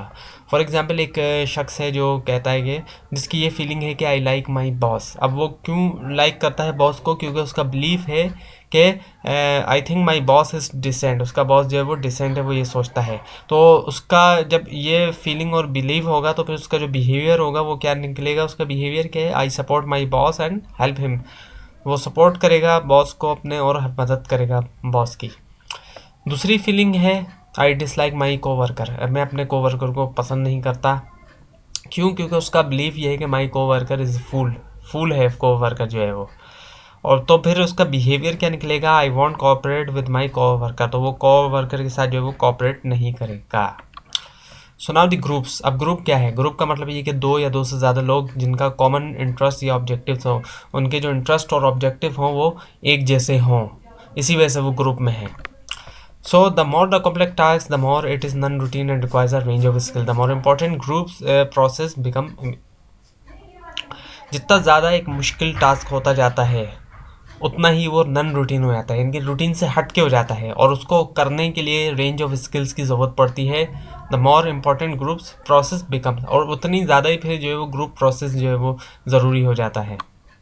तो दो और दो मिलके अगर 5 बने ये एग्जाम्पल से समझाया जा रहा है आपको सिनर्जी का कॉन्सेप्ट, कि दो और दो मिलके जो है वो 4 के बजाय वो 5 बनते हैं। जैसे आपने सुना होगा और एक 11, तो वो सिनर्जी का ही कॉन्सेप्ट है कि 2 और 2 यहाँ मिलके 5 का काम कर रहे हैं, यानी कि 4 लोग मिलके 5 का काम कर रहे हैं, ना कि वो 4 का काम कर रहे हैं। इसी तरह से इसका उलट भी है, वो है प्रोसेस लॉसेस, यानी 2 और 2 मिलके आपस में 4 का भी काम नहीं कर पा रहे, वो 3 का काम कर रहे हैं। So why do people join groups? लोग क्यों ज्वाइन करते हैं ग्रुप्स को? क्योंकि उनको सिक्योरिटी मिलती है, स्टेटस होता है, सोशल नीड्स भी होती हैं, पावर भी होती है, और गोल अचीवमेंट, कोई ना कोई गोल अचीव करना चाहते हैं, इसी वजह से ग्रुप ज्वाइन कर रहे हैं। सो ग्रुप रोल्स में टास्क ओरिएंटेड रोल्स होते हैं, जिसमें इनिशिएटर, कंट्रीब्यूटर का रोल होता है, और इन्फॉर्मेशन सीकर का भी रोल होता है या गिवर का भी होता है। रिलेशनशिप ओरिएंटेड रोल्स होते हैं, जिसमें एनकरेजर रोल होता है, जो एनकरेज कर रहा होता है। जैसे फॉर एग्जांपल क्रिकेट में विकेट कीपर अक्सर एनकरेज कर रहा होता है, और कैप्टन भी कभी कभी इनकरेज कर रहा होता है। इसके अलावा हार्मोनाइजर का रोल है। उसके अलावा इंडिविजुअल रोल्स में ब्लॉकर्स का रोल है और जोकर्स का रोल है। जोकर्स यानी मोबिलाइजर। सो करेक्टरिस्टिक्स क्या है वेल फंक्शनिंग या इफेक्टिव ग्रुप की? तो एक जो वेल फंक्शनिंग या इफेक्टिव जो एक ग्रुप होता है, उसके अंदर रिलैक्स्ड और कंफर्टेबल और इनफॉर्मल किस्म का एटमॉस्फेयर होता है। टास्क जो होते हैं वो वेल अंडरस्टूड और एक्सेप्टेड होते हैं, अच्छी तरह से समझ में आता है टास्क, और एक्सेप्टेड भी होता है, एक्सेप्टेबल होता है। उसके अलावा मेंबर जो है वो लिसन वेल एंड पार्टिसिपेट, अच्छी तरह से लिसन करते हैं मेंबर्स, और पार्टिसिपेट करते हैं, अच्छी तरह सुनते हैं और पार्टिसिपेट करते हैं। उसके अलावा clear assignment made and accepted, assignment जो होते हैं वो क्लियरली बनाए होते हैं और एक्सेप्टेड होते हैं। And group aware of its operation and function, group जो है वो अवेयर है ऑपरेशन से और फंक्शन से। And people express feelings and ideas, लोग जो है वो एक्सप्रेस करते हैं फीलिंग और आइडियाज़, यानी इजहार करते हैं फीलिंग और आइडियाज़ का। कंसेंसस डिसीजन मेकिंग होती है, कोई फोर्स नहीं होती। उसके अलावा conflict and disagreement centre around ideas और मेथड, अगर कोई कॉन्फ्लिक्ट या डिसएग्रीमेंट भी होता है तो वो सिर्फ आइडियाज़ या मेथड के अराउंड ही होता है, किसी आइडिया या मेथड के ऊपर ही डिसएग्रीमेंट या कॉन्फ्लिक्ट होता है। इस वजह से कॉन्फ्लिक्ट या डिसएग्रीमेंट नहीं होता कि एक शख्स को कोई एक पॉलिटिशियन पसंद है, दूसरे को दूसरा पसंद है, तो इस बात पे कॉन्फ्लिक्ट हो रहा है, नहीं, वो आइडियाज़ और मेथड की वजह से कॉन्फ्लिक्ट हो रहा होता है। सो टीम्स, अभी आपके सामने एक डायग्राम दिखाई जा रही है जिसमें मिलके काम कर रहे हैं लोग टीम की शक्ल में। तो टीम क्या है? टीम्स जो है वो ग्रुप ही होते हैं, एक तरह का ग्रुप होते हैं, लेकिन ग्रेटर इंटरडिपेंडेंस होती है, यानी इंटरडिपेंडेंस, आपस में एक दूसरे पर डिपेंडेंस ज़्यादा होती है। जैसे क्रिकेट टीम ले ली जाए, उसमें एक दूसरे पर ज़्यादा डिपेंडेंट है। अब जब बैट्समैन जो है वो शुरू के बैट्समैन स्कोर नहीं करें तो फिर नीचे आने वाले बैट्समैन को लाजमी स्कोर करना होता है, तो एक दूसरे के ऊपर डिपेंडेंस उसमें बहुत ज़्यादा होती है। उसके अलावा शेयर्ड पर्पस होता है और डेस्टिनी होती है। Can be higher performing than group, higher performing हो सकती है ग्रुप के मुकाबले में, जो नॉर्मल ग्रुप्स होते हैं उनके मुकाबले में, but may not be. So types of team, अब टीम की भी टाइप्स हैं। एक तो प्रॉब्लम सॉल्विंग टीम है, जो एक प्रॉब्लम को सॉल्व करने के लिए बनाई गई है। सेल्फ मैनेज टीम है। इसके अलावा वर्चुअल टीम है, ऑनलाइन टीम भी जिसको हम कह सकते हैं, और जो ऑनलाइन एक्चुअली वर्क करे। और उसके अलावा क्रॉस फंक्शनल टीम है। अब क्रॉस फंक्शनल से मुराद ये कि डिफरेंट फंक्शनल एरियाज़ के लोग इसमें होते हैं, यानी डिफरेंट डिपार्टमेंट के लोग इसमें होते हैं। सो अब एक आपके सामने एक कोटेशन दी गई है, it's easy to get player, यानी प्लेयर्स को हासिल करना तो आसान है, get em to play together that's the hard part, लेकिन एक साथ काम करना वो मुश्किल है, प्ले करना मुश्किल है। यानी इसकी बात ये है कि अपने ऑर्गेनाइजेशन के अंदर एम्प्लॉयज़ को लेना तो आसान है, लेकिन उनसे काम लेना मुश्किल है, उनसे काम निकलवाना मुश्किल है। So turning individuals into team player, individuals को जो है वो टीम प्लेयर्स में टर्न करना होता है। उसके लिए सिलेक्शन की जाती है, सिलेक्शन हुई, पहले सिलेक्शन की गई अच्छी तरह, उसके बाद फिर ट्रेनिंग दी जाएगी सिलेक्शन के बाद, और फिर रिवॉर्ड्स भी दिए जाएंगे। सो टीम की जो यहाँ पे फुल फॉर्म दिखाई जा रही है वो है कि टुगेदर एवरीवन अचीव मोर, हर कोई जब एक साथ मिलके ज़ाहिर बात है काम करेगा तो वो ज़्यादा अचीव करेगा। सो एनफ फॉर 5th लेक्चर। अब है lecture number 6, personal management. Personal कहते हैं किसको? वैसे पर्सनल स्टाफ को कहते हैं, ह्यूमन को कहते हैं। सो पर्सनल मैनेजमेंट क्या है? ये स्टडी है ऑफ हाउ एम्प्लॉयर्स ऑब्टेन, किस तरह से एम्प्लॉयर ऑब्टेन करते हैं, डेवलप करते हैं, यूटिलाइज करते हैं और मेंटेन करते हैं the right number of worker and types of worker. Right number of worker और टाइप्स ऑफ वर्कर, यानी जितने होना चाहिए वर्कर्स वो, और जिस तरह के वर्कर्स होने चाहिए वो। प्रायर टू मिड 1960s जो है, मिड 1960s से पहले पर्सनल डिपार्टमेंट्स थे, लेकिन उनको परसीव किया जाता था, किस तरह से परसीव किया जाता था उनको, हेल्थ एंड हैप्पीनेस क्रू, क्योंकि जो 1960s से पहले के जो थे पर्सनल डिपार्टमेंट, उनका सिर्फ वो प्राइमरी एक्टिविटीज़ कुछ करते थे। प्राइमरी एक्टिविटीज़ से मुराद ये कि जैसे प्लानिंग करना, कंपनी की पिकनिक्स को प्लान बनाते थे, वो पिकनिक्स का जो कंपनीज पिकनिक पे जाती हैं, इसके अलावा स्केजुलिंग करते थे वेकेशंस यानी कि छुट्टियों पे कि किसको छुट्टियों पे जाना है, और उसके अलावा एनरोलिंग करना workers for health care coverage, जैसे इंश्योरेंस प्लान है या फिर जो मेडिकल फैसिलिटीज़ वगैरह है वो, उसके अलावा प्लानिंग करना रिटायरिंग पार्टीज़, अब जो लोग रिटायर होने वाले हैं उनके लिए पार्टीज़ को जो है वो प्लान करना, तो ये तमाम प्राइमरी एक्टिविटीज़ वो करते थे। अब कुछ हिस्ट्री मौजूद है इसकी। तो मैनेजमेंट थिंकिंग जो थी अंटिल 1950 से पहले बिल्कुल अलग थी। 1950 से पहले इंसानों को, वर्कर्स को जो है वो मशीन के तौर पे देखा जाता था। फिर हॉथर्न स्टडीज़ हुई वेस्टर्न इलेक्ट्रिक कंपनी में, जिसमें ये बात सामने आई कि उसमें एक एक्सपेरिमेंट किया गया लाइट के ज़रिए, कि लाइट बढ़ा के देखा गया कि जब लाइट बढ़ती चली गई, जहाँ पे काम हो रहा था, वर्कर जहाँ काम कर रहे थे, तो जैसे लाइट बढ़ती चली गई तो वर्कर की प्रोडक्टिविटी में इजाफा होता चला गया, उनका काम बेटर होता गया।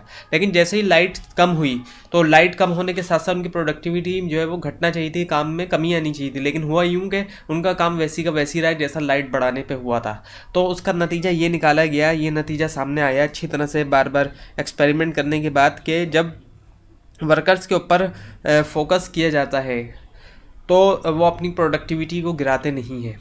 अब यही अगर वो वर्कर्स जो है वो, उनके ऊपर कोई फोकस नहीं किया जा रहा होता, किसी का फोकस नहीं होता उनके ऊपर, अगर एक्सपेरिमेंट नहीं किया जा रहा होता और कमरे की लाइट कम या ज़्यादा होती तो उनकी प्रोडक्टिविटी असर पड़ता, लेकिन उनके ऊपर फोकस किया जा रहा था, इस वजह से उनकी प्रोडक्टिविटी गिरी नहीं। तो इसी वजह से एक शिफ्ट आया, बिहेवियरल साइंस मूवमेंट की तरफ शिफ्ट आया 1950s और 60s के दौर में। और 70s में जो एचआर की जॉब थी वो थी पॉलिसीज़ को और रूल्स एंड रेगुलेशन को प्रिपेयर करना, ताकि कंपनी जो है वो आउट ऑफ कोर्ट रहे, यानी कि कोर्ट के बगैर ही अपने मामलात को वो सुलझा ले। उसके अलावा फिर 1970s ऑनवर्ड चेंज जो है वो प्राइमरी कंसर्न था, और एमरजेंस जो हुई एचआरएम की, जो उभरना शुरू हुआ एचआरएम, वो मेजर हिस्सा था शिफ्ट का नेचर और मीनिंग का मैनेजमेंट में towards the end of 20th century, end में 20th सेंचुरी की, यानी कि पिछली सदी है उसके एंड में। सो ऑर्गेनाइजेशन चेंज होती है विद टाइम के साथ साथ। अब कुछ पीरियड्स बताया गया है और उनमें प्राइमरी कंसर्न बताया गया। 1900 से पहले जो है वो प्रोडक्शन टेक्नोलॉजीज़ जो है वो प्राइमरी कंसर्न था, और 1900 टू 1910 में जो है वो एम्प्लॉई वेलफेयर प्राइमरी कंसर्न, फिर जो है वो प्राइमरी कंसर्न टास्क एफिशिएंसी हुआ, फिर इंडिविजुअल डिफरेंसेस, फिर यूनियनाइजेशन हुई, यूनियन बनना शुरू हुई, और प्रोडक्टिविटी के इशू भी आए। फिर इकोनॉमिक सिक्योरिटी थी, 1940 टू 50 में इकोनॉमिक सिक्योरिटी थी, क्योंकि वर्ल्ड वॉर 2 हुई थी इस वजह से। फिर उसके बाद 50s और 60s में ह्यूमन रिलेशंस आया, ह्यूमन समझा गया, ह्यूमनिस्टिक अप्रोच स्टार्ट हुई। फिर उसके बाद 60s और 70s में पार्टिसिपेशन शुरू हुई, एम्प्लॉयमेंट लॉज आए, लॉज बनना शुरू हो गए, लेजिस्लेशन वगैरह आई कि कोर्ट से के बगैर ही मामले को सुलझा लिया जाए। और 1970s और 80s में टास्क चेंज हुआ, क्वालिटी वर्क लाइफ आई, और 80s और 90s के दौर में एम्प्लॉई डिस्प्लेसमेंट हुई। एम्प्लॉयज़ की जब टेक्नोलॉजी बढ़ती चली गई तो ज़ाहिर बात है मशीनें आती गई एम्प्लॉयज़ की जगह पे, ये होना शुरू हुआ। इसके अलावा फिर जो है वो 1990 और 20s में प्रोडक्टिविटी, एफिशिएंसी और क्वालिटी, इन सब चीज़ों पे फोकस हुआ। और फिर 2000 में जो है उसके बाद से अब तक क्या जो है वो मेन चेंजेस आ रही है या फोकस है प्राइमरी कंसर्न, तो वो अब कंपटीशन जो है बहुत बड़ा एक प्राइमरी कंसर्न बन चुका है।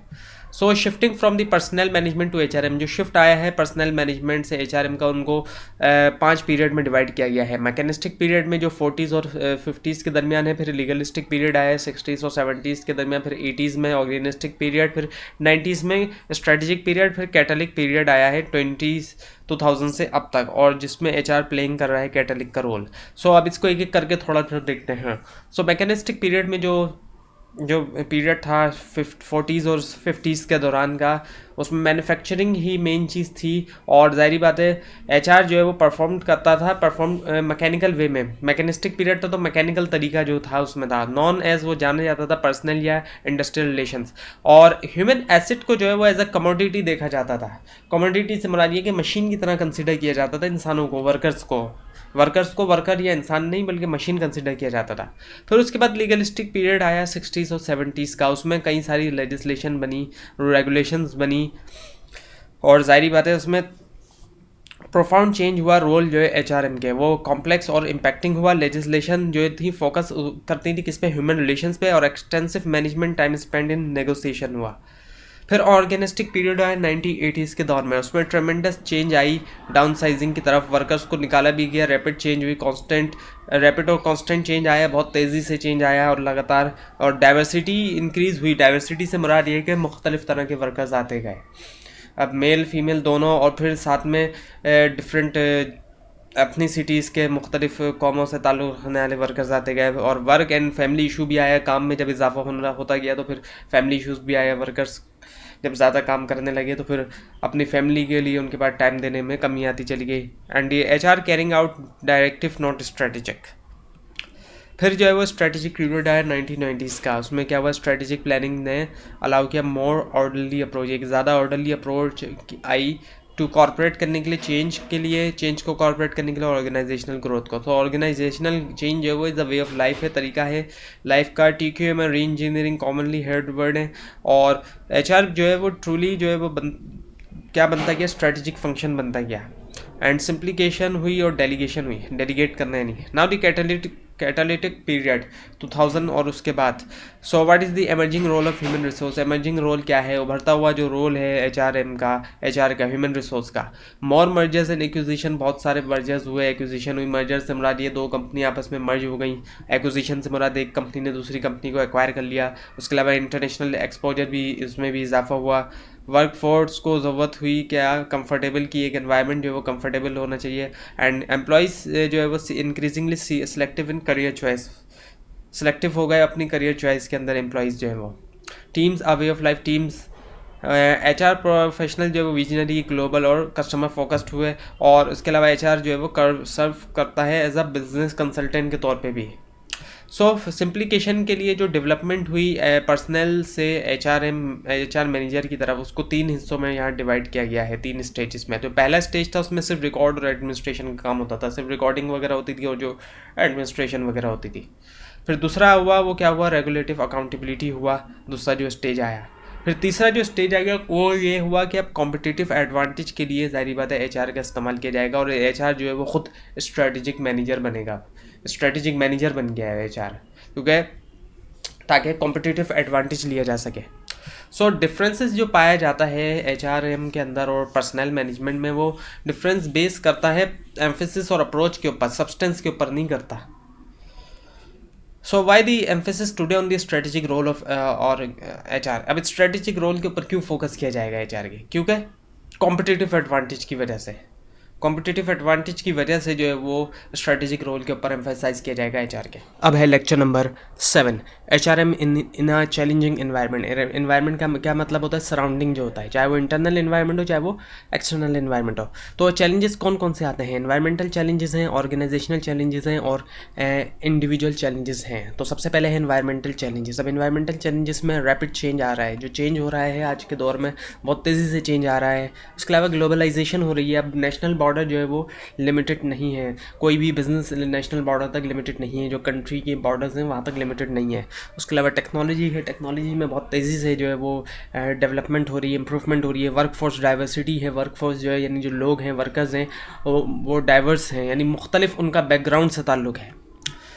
उसके अलावा trends in the nature of the work की जो नेचर है उसके अंदर भी चेंज आ रहा है। पहले तो फुल टाइम जॉब पे लोगों का फोकस होता था, लेकिन अब जो है वो प्रोजेक्ट बेसिस के ऊपर काम हो रहा है। उसके अलावा स्किल्स की शॉर्टेज है और सर्विस सेक्टर के अंदर इजाफा हो रहा है, प्रोडक्टिविटी से सर्विस सेक्टर की तरफ शिफ्ट आ रहा है। उसके अलावा एवॉल्विंग वर्क हो रहा है, तो जाहिर बात है उससे फैमिली रोल्स में भी फिर चेंजेस आ रही है वर्क एवॉल्व होने से। उसके अलावा ऑर्गेनाइजेशनल चैलेंजेस हैं, वो चैलेंजेस कौन कौन से हैं, उसमें है कंट्रोलिंग कॉस्ट, कॉस्ट को कंट्रोल करना, अगर कॉस्ट बढ़ेगी तो ऑर्गेनाइजेशन को नुकसान होगा।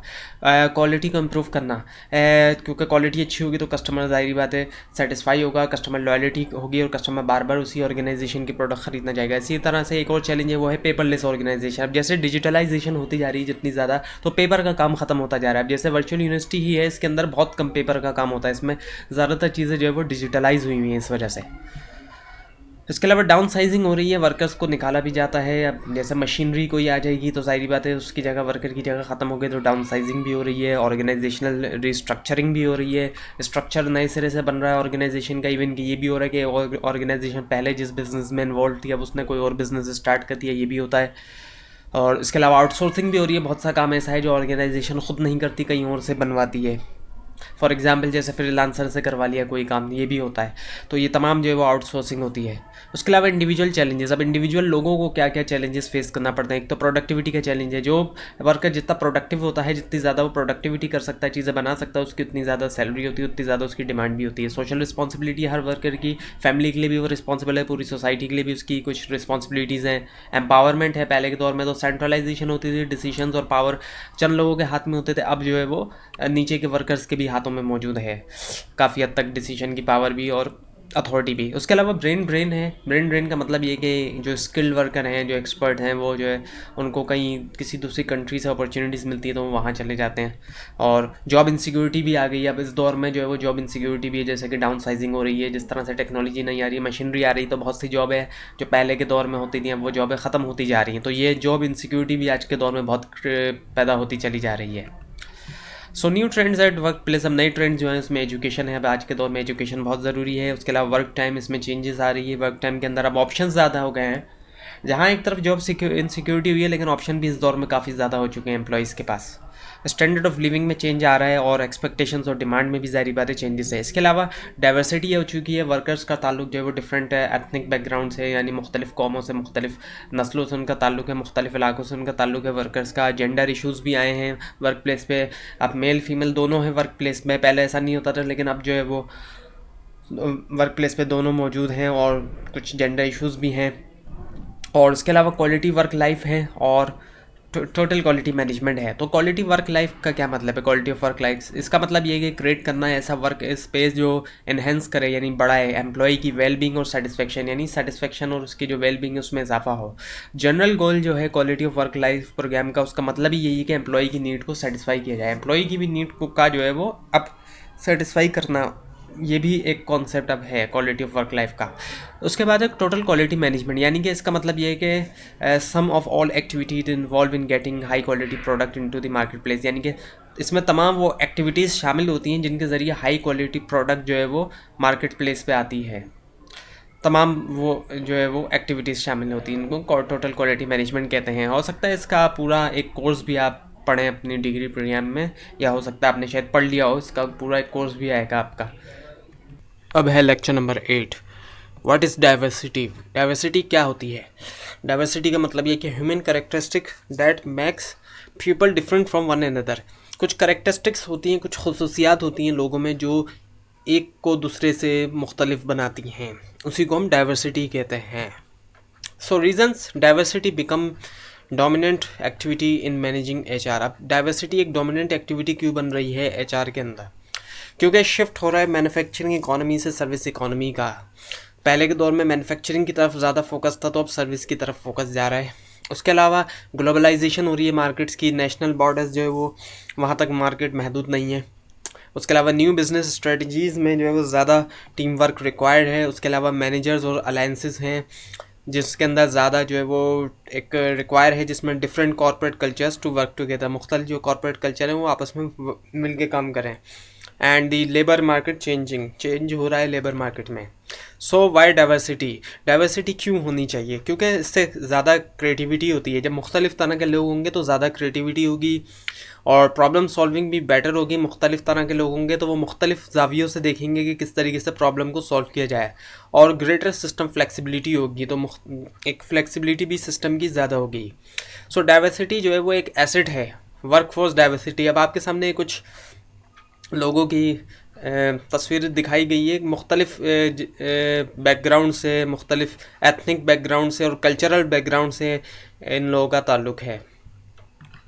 सो सोर्सेस ऑफ वर्कफोर्स डाइवर्सिटी, अब क्या सोर्स है वर्कफोर्स डाइवर्सिटी की, कहाँ से वर्कफोर्स डाइवर्सिटी होती है या हो सकती है? सो रेशल एंड एथनिकल ग्रुप्स, मुख्तलिफ जो है वो नस्लों से ताल्लुक़ रखने वाले जो लोग हैं वो होंगे, तो ज़ाहिर बात है उससे डाइवर्सिटी होगी। इसी तरह ओल्डर वर्कर्स होंगे, ओल्डर वर्कर्स भी होंगे, साथ में यंग वर्कर्स भी होंगे, तो उससे क्या होगा, एक डाइवर्सिटी होगी। जेंडर मेल फीमेल दोनों होंगे तो डाइवर्सिटी होगी। इसके अलावा एजुकेशन, डिफरेंट एजुकेशन से ताल्लुक़ रखने वाले लोग होंगे तो मुख्तलिफ़ तरह की एजुकेशन होगी, तो मुख्तलिफ़ तरह के उनके पर्सपेक्टिव होंगे। और रिलीजन्स, डिफरेंट रिलीजन से ताल्लुक़ रखने वाले लोग होंगे तो डाइवर्सिटी होगी। इसी तरह से मुख्तलिफ़ फ़िरक़ों से ताल्लुक़ रखने वाले भी होंगे तो उससे भी एक डाइवर्सिटी हो सकती है। इसके अलावा कल्चरल डाइवर्सिटी है, मुख्तलिफ़ कल्चर से ताल्लुक़ रखने वाले लोग। सो accommodating women in the workforce is not just the right thing to do but economically smart thing to do। यानी वर्कफोर्स के अंदर वुमेन का होना सिर्फ एक सही चीज़ नहीं है बल्कि इकोनॉमिकली एक स्मार्ट चीज़ भी है। किसी भी कंट्री के लिए वर्किंग वुमेन होना जो है वो एक बहुत इम्पॉर्टेंट है इकोनॉमी के लिए। इससे इकोनॉमी जो है वो ज़्यादा तेज़ी से ग्रो करती है, क्योंकि ऑलमोस्ट 50% पॉपुलेशन अगर वर्क नहीं करेगी, वुमेन अगर वर्क नहीं करेंगी तो इसका मतलब ये कि ऑलमोस्ट 50% पॉपुलेशन या 50 से थोड़ा कम या ज़्यादा, तो इतनी बड़ी वर्कफोर्स जब वर्क नहीं करेगी तो जाहिर बात है कितना नुकसान होगा उस कंट्री का। लेकिन जहाँ पे वर्किंग वुमेन होंगी तो कितनी ज़्यादा जो है वो वर्कफोर्स होगी। सो now the managing the diversified workforce. अब जाहिर बात है जब डाइवर्सिफिकेशन होती है वर्कफोर्स में तो उसको मैनेज भी किया जाता है और मैनेज करने के भी कुछ तरीके होते हैं।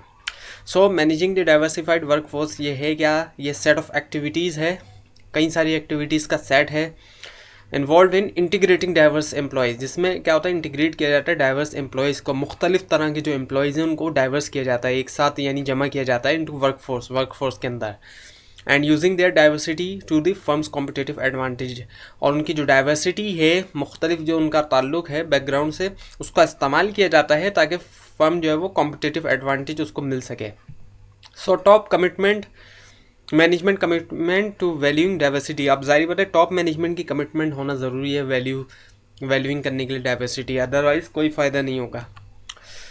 सो मैनेजिंग दी डाइवर्सिफाइड वर्कफोर्स, इसके लिए क्या क्या किया जाएगा, डाइवर्सिटी ट्रेनिंग भी दी जाएगी, ट्रेनिंग भी देगी ऑर्गेनाइजेशन, कुछ सपोर्ट ग्रुप्स भी बनाएगी, ऑर्गेनाइज करेगी एक्टिविटीज़ को, इस्टेब्लिश करेगी मेंटरिंग प्रोग्राम यानी गाइड के लिए एम्प्लॉयज़ के, और रिसर्च भी ऑर्गेनाइजेशन करेगी, रिसर्च में सर्वे वगैरह भी करवा सकती है।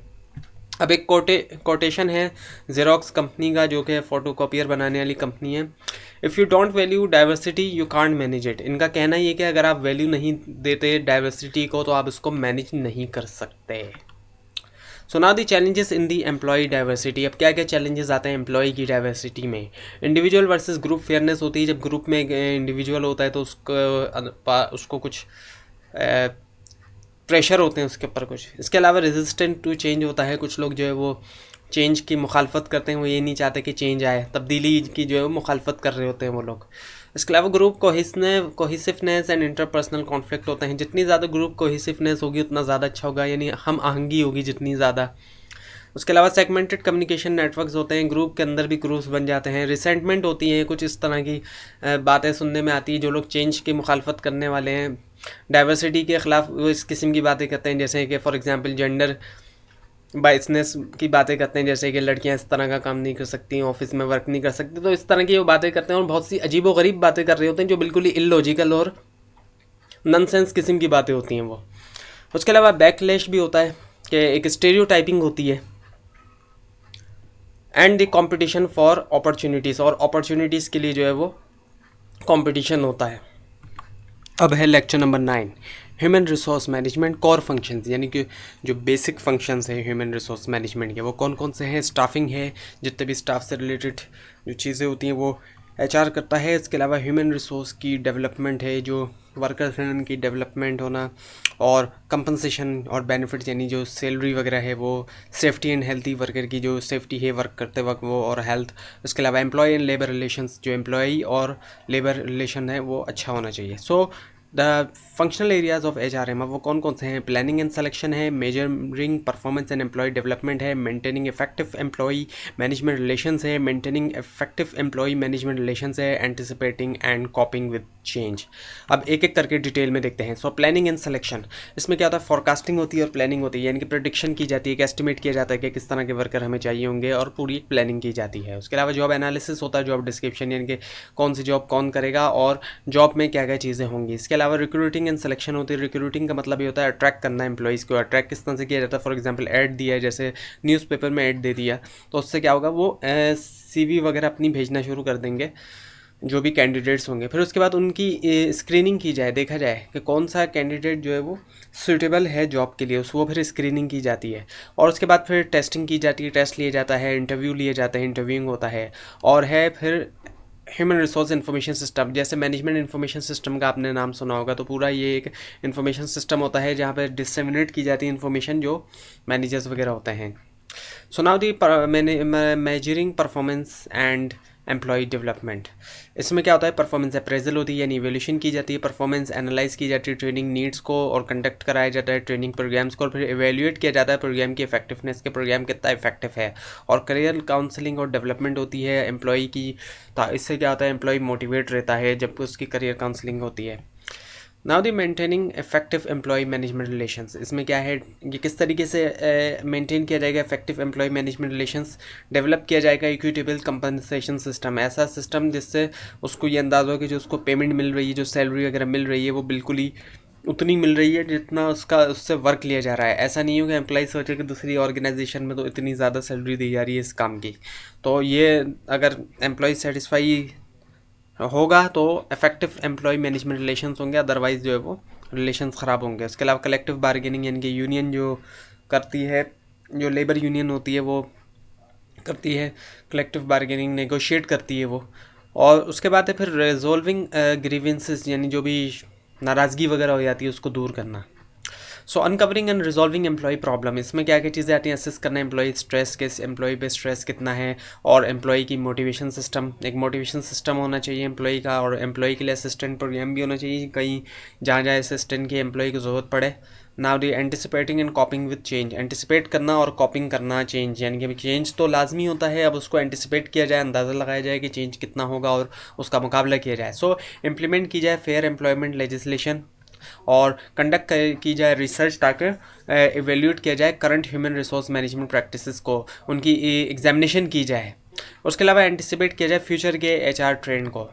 So HR function in organization of various sizes, वो क्या क्या है यहाँ पे एचआर एम, अगर हम स्मॉल ऑर्गेनाइजेशन में देखें तो जो छोटी ऑर्गेनाइजेशन होती है वहाँ seldom have a formal HR unit, यानी कि उनके पास कोई अलहदा से एचआर यूनिट नहीं होता, कोई एचआर डिपार्टमेंट नहीं बना होता। अगर आपने किसी छोटी ऑर्गेनाइजेशन का कभी विजिट किया हो या देखा हो, या आप में से कुछ लोगों ने हो सकता है वर्क भी किया हो किसी स्मॉल ऑर्गेनाइजेशन में, तो वहाँ जो है कोई अलग से डिपार्टमेंट बना हुआ नहीं होता एचआर का, ना सिर्फ डिपार्टमेंट नहीं होता बल्कि वहाँ कोई एचआर मैनेजर भी नहीं होता अलग से कोई, नॉर्मली यही होता है।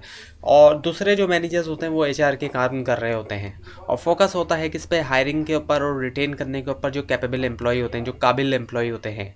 अब ये एक एग्जांपल दी जा रही है कि मैनेजर या ऑनर जो है वो सेल्स को भी देख रहा है, ऑपरेशंस को भी और फाइनेंस को भी, एक ही जो मैनेजर या ऑनर है वो एक से ज़्यादा चीज़ों को देख रहा होता है, तो स्मॉल बिजनेसेस में यही होता है।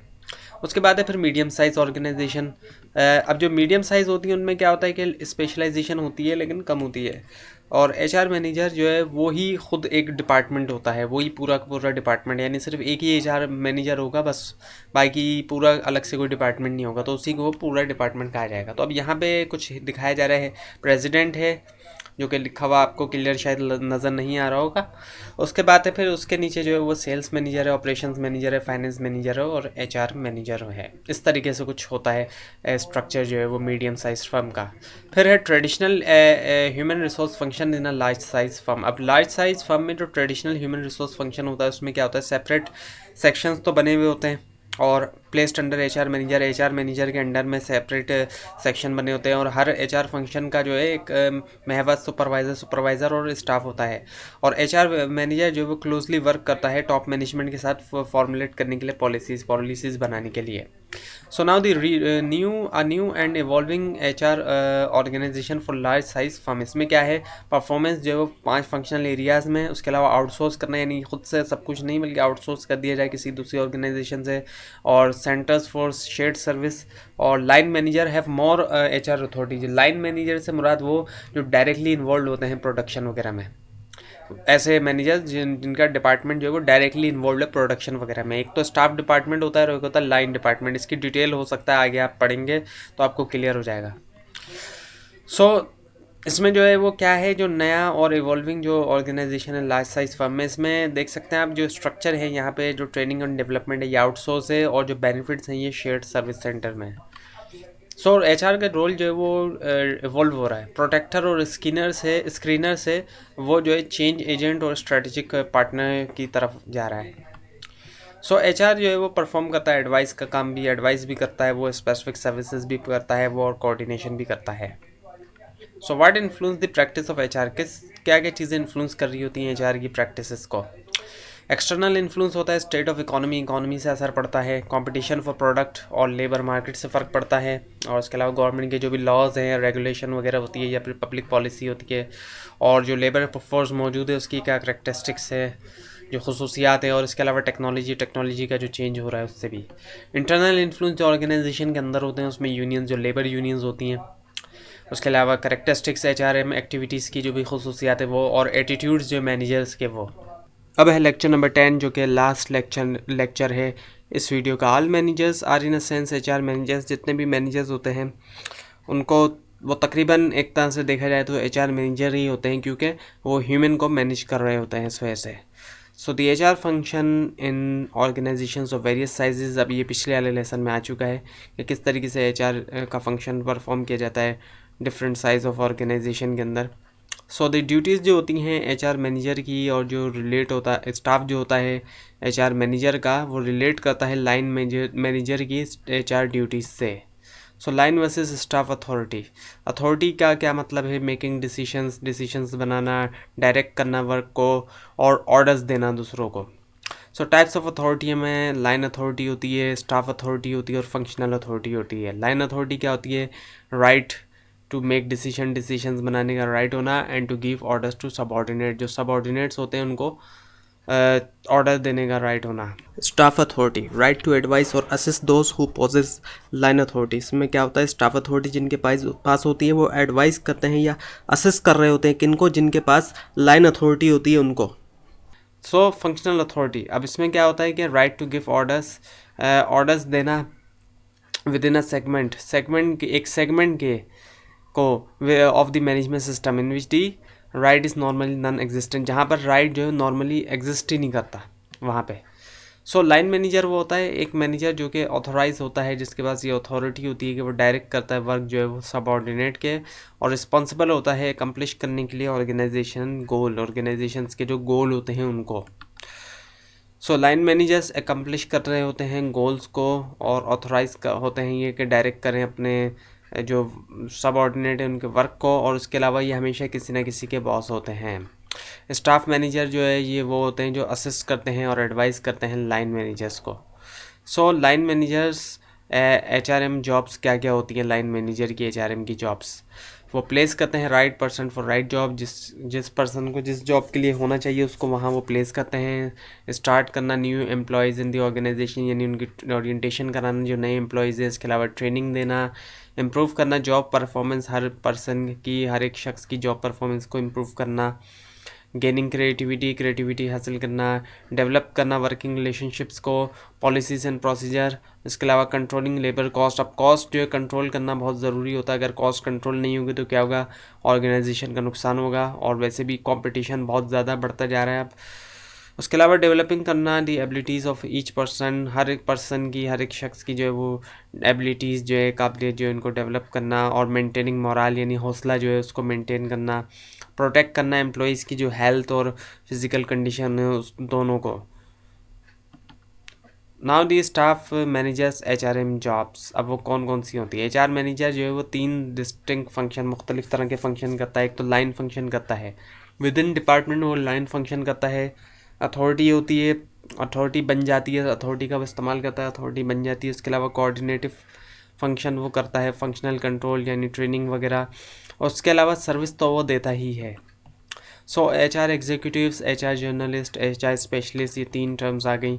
करेक्टरिस्टिक्स क्या हैं एक एचआर एग्जीक्यूटिव की, वो परफॉर्म करता है एक या ज़्यादा जो है वो एचआर के फंक्शन, और एक टॉप लेवल मैनेजर होता है, रिपोर्ट करता है डायरेक्टली किसको, कॉरपोरेशन का, कंपनी का जो सीईओ होता है उसको।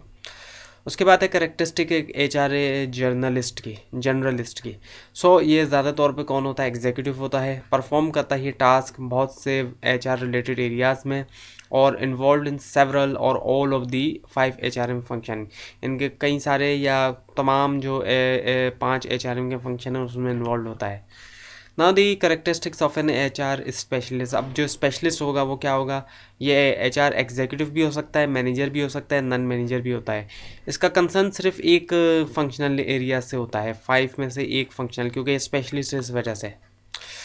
अब ह्यूमन रिसोर्स डिपार्टमेंट जो है वो ऑपरेटिंग मैनेजर ऑपरेटिंग किस तरह कर रहा होता है मैनेजर को। अब ये पिछली वाले लेसन के हिस्से में भी ये डायग्राम आई थी, लेकिन मैंने इसमें कोई ख़ास अच्छी तरह नहीं समझाया था इसको क्लियरली और पूरी तरह से नहीं।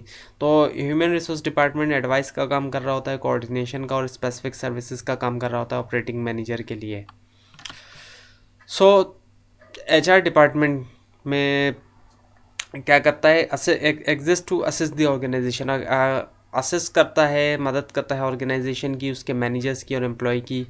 एचआर एक्चुअली है सर्विस डिपार्टमेंट है, स्टाफ अथॉरिटी, और यूज़ ऑफ लाइन स्टाफ और functional area result in a dual responsibility for HR management, यानी कि डुअल रिस्पॉन्सिबिलिटी होती है, यानी कि 2 रिस्पॉन्सिबिलिटी होती है एचआर के लिए। तो अब ये 10वां हिस्सा है, 10वां जो लेक्चर है वो भी ख़त्म हुआ यहाँ पे। ये थी आज की वीडियो जिसके अंदर आपको MGT 501 ह्यूमन रिसोर्स मैनेजमेंट के लेक्चर नंबर 1 से लेकर 10 तक करवाए गए।